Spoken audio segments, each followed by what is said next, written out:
What's up, everybody? Welcome to Hammerdown Motorsports. Today behind me we have our 22 F350 Platinum, and we've got some stuff. We got some goodies we're gonna be putting on this truck, so definitely stay tuned. All right, so we're on a little bit of a journey with the F350. There has been a few things I've thrown around over the years, just trying to figure out the best way to do things, and as different products come down the pipe, you do kind of decide whether these are things that would be right for your build or not, and sometimes it does take time. I knew right away when I got the truck, I wanted to put some wheels and tires on it. I don't like the way that they come from the factory with that real skinny stance. I do like the way the factory wheels look, but with the offset, they sit in quite a bit unless you're running like a big tire on stocks, which is pretty cool. And it's not something I'm opposed to, but I think maybe we're gonna go to a different size wheel and tire eventually. But once we put our lift kit on, we're really gonna kind of see how that develops. So we're kind of in that process right now to see what it's all gonna look like. But I had to decide what lift kit to go to, and I've heard really good things about PMF, and I talked to them and we worked out a whole kit for this truck. I wanted to go 3.5 inch because I don't want to go crazy high with this. My wife already doesn't like how high it is, so going with a 6 inch on 37s, it makes the truck kind of hard to use with the bed and all that. I mean, it does look cool, but I think with the towing capabilities that I want to keep with this truck, the 3.5 is really going to work in that sweet spot. And I think we could probably fit 37s as well. So we should get a little bit more height out of it. Currently, the system that we do have is just a super lift block in the front to level it out. And it just gives us a little bit of clearance for these 12 wide 20s that we have on here with our 35 inch tires, just so we don't rub. And if it is on full lock, we will rub slightly too on the mud flaps. So I want to get away from that. But we do have the Rough Country shocks, the Rough Country steering stabilizer shocks set up, and everything's worked really well with that. I've got no issues with it whatsoever. We do have an adjustable track bar from Baja Customs, and that has worked out really well too with the Heim joints. Everything's very heavy duty there. We'll get a better look at this once we get the truck in the air. But today we're gonna be starting off with probably 2 items. We're gonna be getting the PMF front diff cover on. As you can see, we have everything nicely powder coated. And we're gonna be doing a upgrade for our steering stabilizer shocks because I'm going with Kings all the way around, and I just wanted everything to match. So I did get the Kings for the steering stabilizer as well. And we're gonna see how this all looks once we get it all together. But let's get the truck up in the air and we can see what we're dealing with. So here's a look at the front end of our truck currently. We do have our stock front diff cover. We actually have a Banks one on the rear, which is a whole lot nicer than the one that was there from the factory, but Banks does not make a front one. So I went with a PMF one. I do have it flipped over here so you guys can kind of see how this is all made. This thing is super thick. And then you do have all these really nice welds in here. And this thing actually has some pretty good weight to it as well. So it will be a whole lot more protection. I mean, obviously I'm not really worried about it. This thing is pretty much a pavement princess. I am bothered by how much road grime's under here. I'm gonna have to scrub this all down because I really want to keep this truck looking new as long as possible. And it's just kind of my baby. This doesn't really get a whole lot of abuse or anything like that, just basic towing and just driving around with it and enjoying it. So we will be cleaning all this up. We do have our steering stabilizer set up from Rough Country. You can see how that goes on to our diff tube there. And this is our center bracket. And you can see no leaks or anything like that. These have been working good. All for 11,000 miles that it does have on this setup. And yes, you probably won't really see it all that well because we still have the snowplow in the front. A lot of guys I see cut these things. I see people putting the two-wheel drive ones on or the Tremor ones. I just still am okay with this. I have thought about painting it. I'm not entirely sure just yet. We're kind of on the fence. Drop in the comments, what would you do with the front valence? It's really kind of, everybody's got their own opinion of what looks best on these trucks, but let me know, what's yours? So first off, we're gonna get our Rough Country stuff out of the way. Start with our shock removal. Just keep that all together. I believe this is gonna go on neighbor Mike's truck next. So we'll hook him up with our previous setup. Got 14 mil.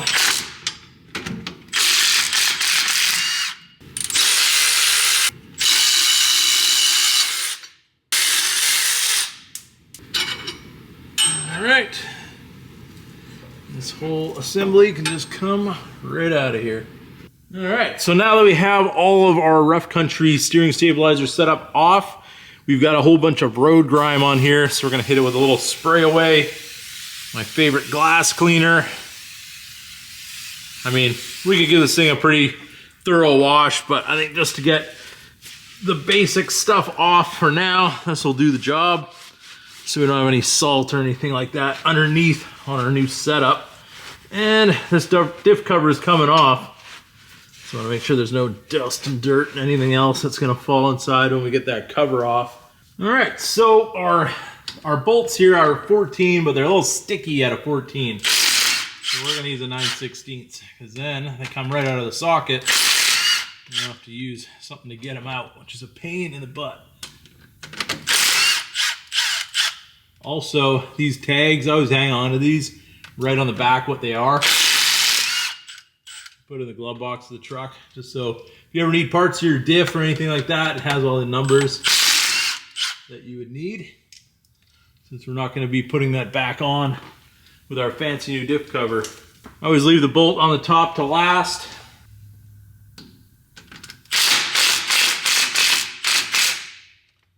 Leave it just so it's got room so the cover can move. And then usually wherever the oil line is, I'm gonna start above that so I can start breaking that seal free. That's really for when you're putting these back on. You don't wanna end up having any kind of imperfections below the oil line because that's gonna be a potential leak. So I always start up here, just kind of work it, get that seal to break, and then your oil is gonna come out. Also, with having this on here a little bit, it's not just gonna fall off and then have a whole pile of oil pour down at you one time. You can kind of control that leak a little better. And then I'm gonna take one of my thicker scrapers. It's got a good surface area on it. Make sure that you're going in between the cover and the actual diff housing. Sometimes it's a little harder to see or get in there, but a couple light taps, you don't have to go crazy. Gets in there nicely, and our oil is now draining. So by using this, you don't end up bending the cover as easily and all that. And as you can see, it worked really, really well. I'll just slowly kind of open that up and let our brand new oil drain out, because we're replacing it with AMS oil anyway. Well, brand new as in 13,000 mile oil, as you can see. This thing's probably only been in four-wheel drive maybe a handful of times.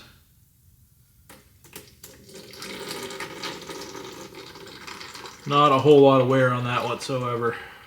And once that stops dripping there, we'll pull that cover off, let it drain the rest of the way. We can clean up our surface, get ready for our new cover. Get our last bolt out. Get this guy up and out of there. Now we got a fresh clean rag over top. Just paper towel and fresh new razor blade. Start working off our RTV. New razor blades always want to grab on every little imperfection though. That's the only thing. But once you start getting it, it all comes off pretty good. I always put the rag on here just so we don't get a bunch of stuff falling inside our nest and all of that. But fairly new truck, this stuff comes off pretty easily. And we'll grab our die grinder, give this guy a little bit of a buff.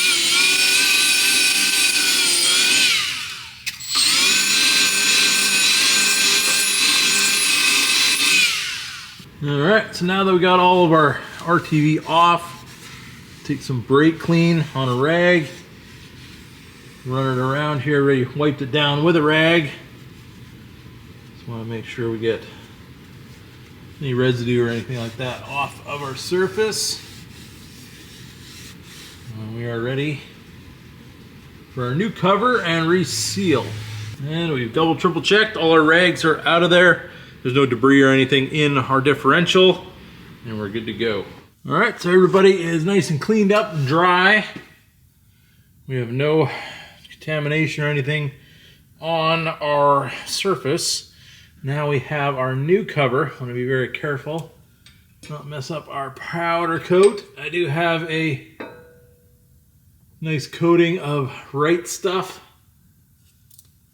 on the other side of our cover. And we're going to be using the bolts provided. Right there. Just find it's a little easier just to throw it on the cover. Then you can run your, I usually use a glove, and then you can run your finger along it and make sure that it's even. All right, we'll get the rest of our bolts in, and then we can get all the extra that we got all over our nice new powder coat removed. All right, now that we got everything nicely cleaned up, I've got my Alsa Tools split beam torque wrench 3/8 drive. We got it set to 35 foot-pounds, and we're gonna go around and torque this nice and evenly. Hear that nice click. I just kind of go in a cross pattern starting at the bottom. I double checked our torque. Everything's good to go as far as that is. These are all a 5/16, so we're gonna use a 5/16 for this as well. Another upgrade for this, not just the added strength and obviously the looks, is you're gonna have a magnetic plug here now for your fill. So now as everything's turning around in there, you have any kind of metal, it's going to stick to that instead of going through your bearings and all of that. So it's actually gonna give you a little bit more longevity in your front diff. And obviously, I really like the way that looks. So with the powder coat, it really stands out. So these are supposed to make your life easier, but I was getting the seal off from underneath here, and it was stuck on pretty good, and then it popped off, and at least the oil kind of shot the other direction, but I still ended up wearing a little bit of it. Say we're good and full. Let a little of that excess run out.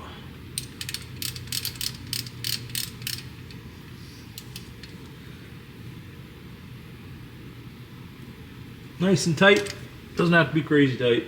So that is the diff cover section of what we're doing. Obviously, you don't have to have the steering stabilizer set up, but if you do, you're gonna have to remove these two bolts just so we can get that bracket that's gonna replace the one that we had for the rough country over here.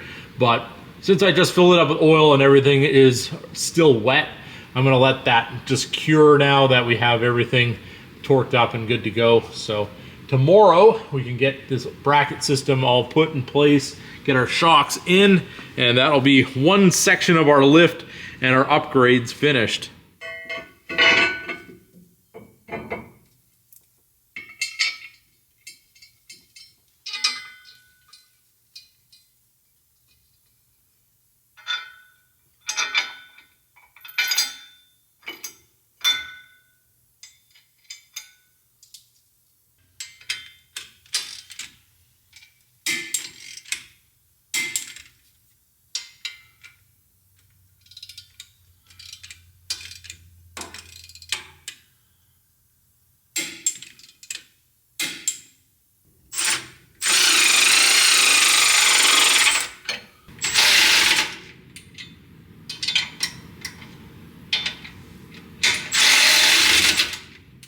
All right, so I just took my ratchet, ran them up evenly on those 4 bolts that clamp over our diff tube, and then I'm gonna take a ratchet wrench or a ratchet on the other side and just tighten them up a little bit more by hand, just all evenly. You can see how much is coming through the nylock.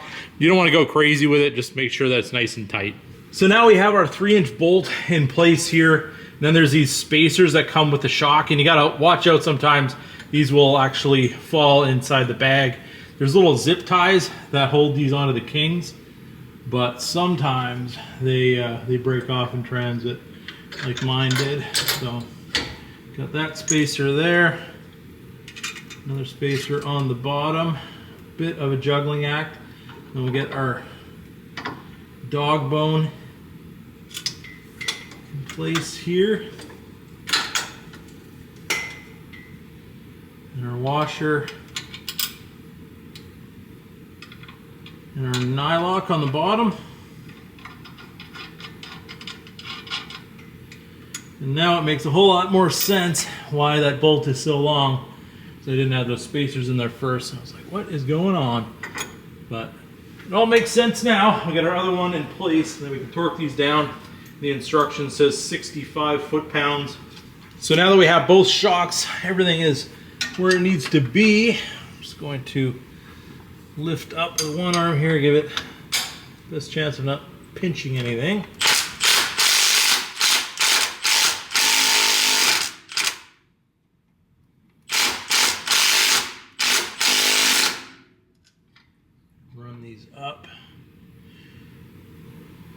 carefully. Scratch anything. Okay, just got them run up. They're not torqued yet. They do say you can torque them at this point, but I'm just going to line everything up and make sure that we are good to go with our end parts first, and then I'll give it a final torque at the very end. So here you can see our setup is all in place. One thing that I did notice is whether to put the weld on the top or on the bottom of these brackets, because you can interchange them side to side. And by the picture, it looked like the weld was on the top. It is a little shorter up here. So if you do have the longer part up at the top, it's gonna sit a little bit higher depending on how you have this, because obviously you want this to be level with the ground. So if it's crooked or whatever, you don't want every shock to be in a bad position. So I put the weld to the top, and that's kind of what it looked like in the picture. So then what we have is our U-bolts here. I measured 5 inches on here. It's slightly more on this side, just by the way that it worked out. But they said with the Kings, it's 5 inches. So that's kind of what I went with. And this bracket's as far as it can go on here. So I really have no more room to go in any further. So I think we'll be okay with that, no problem whatsoever. And just go with whatever they recommend for the type of steering shock that you're gonna be using. But we got the 5 inches on the Kings, pretty much on either side. And then what we're gonna do, actually over here as well, we had to loosen this retainer off with this little rod that goes over to this clamp, and then just turn them down as far as you can get them. So just you have that clearance in behind here. And once we have everything tightened up, I'm just gonna dry steer just kind of side to side to make sure that everything has lots of clearance. We're not gonna have any contact or anything like that. And we'll have everything torqued up and good to go. So also with these U-bolts, you want them to be tightened up as evenly as you can.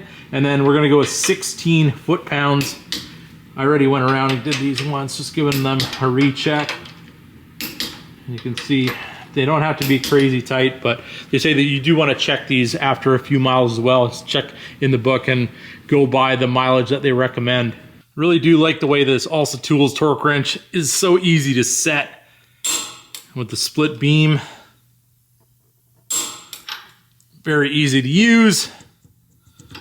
Got that guy torqued up. Let's make our way over to the passenger side and get all of our large bolts tightened up with our 19mm to 65 foot-pounds.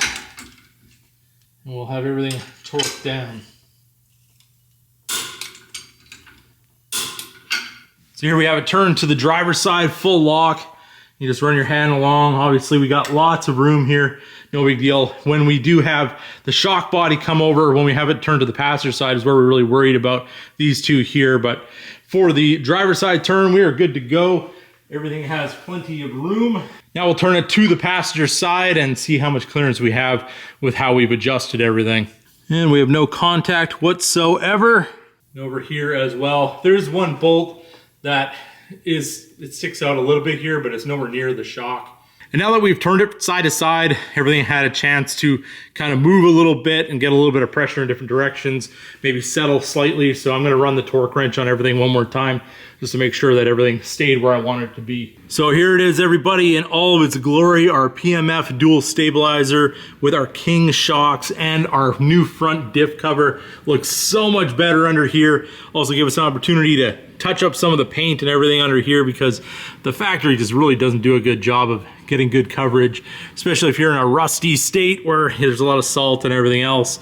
It definitely can get away on you really quick. So I really like the way everything looks on here. Definitely drop in the comments, what do you think of our final results? So there it is, everybody, part one of our build series on the truck, our dual steering stabilizer and our front diff cover from PMF. I think the look is absolutely awesome on this truck. So definitely drop in the comments, dual steering stabilizer or whatever you'd like to say, so I can interact with you guys there. And also, big news, we have hit 50,000 subscribers on the channel. Very, very excited for that. That is the halfway point for the goal that I've had for a long time of the 100,000 subscriber count. So if we can get there, we can get that plaque on the wall. And definitely a big thanks to everybody out there who supported me. And if you guys enjoyed this video and you have not subscribed yet, definitely consider subscribing. It's free, hit that button. Definitely helps everything grow around here, and then we can do more crazy videos and all kinds of awesome things for you guys out there, which I absolutely enjoy doing. So with that being said, I hope you guys enjoyed this video. If you did, don't forget to give it a big thumbs up if you're new to the channel. Hit that subscribe button, and as always, keep that hammer down.